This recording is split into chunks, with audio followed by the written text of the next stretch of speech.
Bismillahirrahmanirrahim, saya Maratul Jana dari kelompok 2 akan melanjutkan kegiatan presentasi.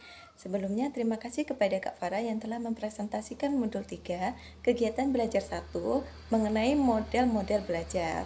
Selanjutnya, di kegiatan belajar 2 ini akan membahas tentang rumpun model mengajar. Kira-kira rekan-rekan mahasiswa sudah tahu belum? Ada berapa macam rumpun model mengajar? Belum? Oke, jadi di kegiatan belajar 2 ini rumpun model mengajar dibagi menjadi 4 macam. Yang pertama rumpun model sosial. Yang kedua ada rumpun model pemrosesan informasi. Yang ketiga rumpun model personal. Dan yang keempat rumpun model sistem perilaku. Mari kita bahas satu persatu macam-macam rumpun model mengajar. Yang pertama rumpun model sosial. Rumpun model sosial ini sangat penting pada kegiatan pembelajaran karena diciptakan untuk membentuk masyarakat belajar. Dalam rumpun model sosial terdapat 6 macam model pembelajaran. Yang pertama, partner dalam belajar. Partner dalam belajar ini diartikan sebagai cara tukar pikiran antara dua orang atau lebih untuk mencapai tujuan tertentu. Yang kedua, ada investigasi kelompok. Dalam investigasi kelompok, menekankan pada rencana pengaturan kelas umum atau konvensional yang meliputi pendalaman materi yang terpadu secara kelompok diskusi dan perencanaan proyek. Yang ketiga, ada bermain peran. Bermain peran berfungsi untuk membantu pembelajar mengumpulkan dan mengorganisasikan informasi tentang isu-isu sosial, mengembangkan empati terhadap orang lain, dan meningkatkan keterampilan sosial belajar. Yang keempat ada inquiry jurisprudensi, bertujuan agar pembelajar belajar berpikir tentang kebijakan-kebijakan sosial, tentang isu-isu sosial di masyarakat, suatu negara, atau di tingkat nasional maupun internasional. Dapat dipersiapkan bagi para pembelajar. Yang kelima, kepribadian dan gaya belajar.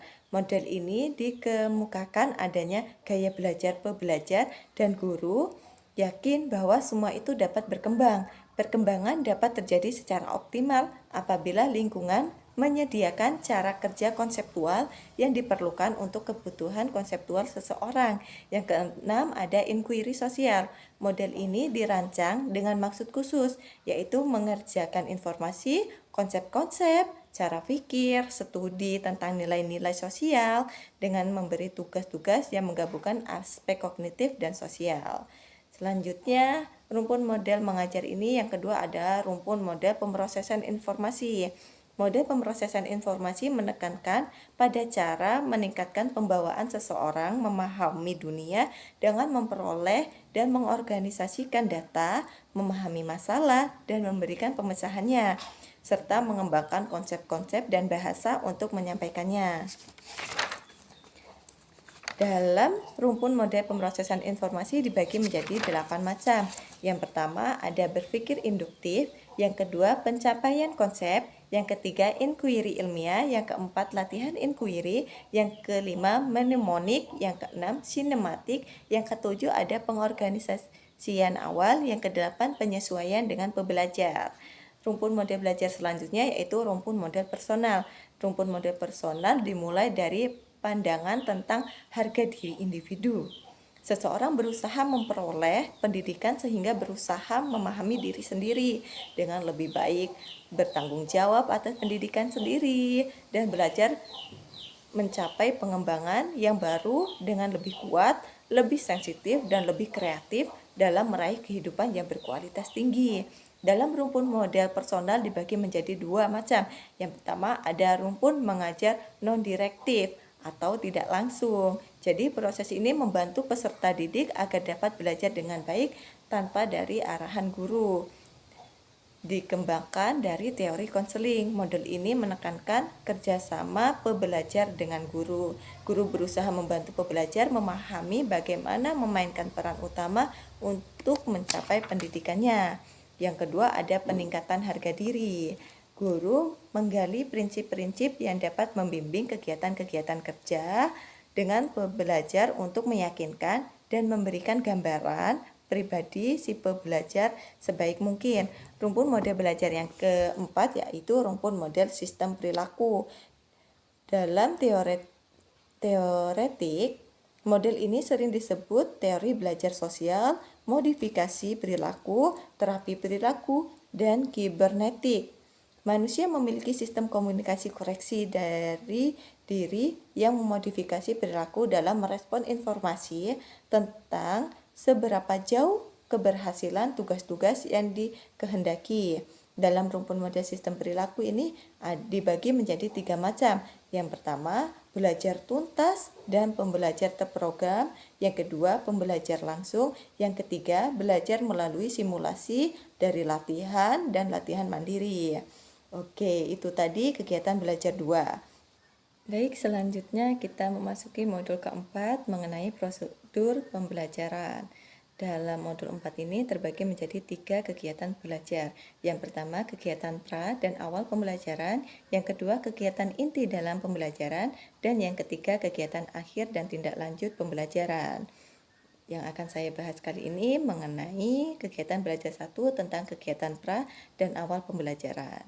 Fungsi kegiatan pendahuluan pembelajaran adalah untuk menciptakan awal pembelajaran yang efektif sehingga siswa siap secara penuh untuk mengikuti kegiatan inti pembelajaran.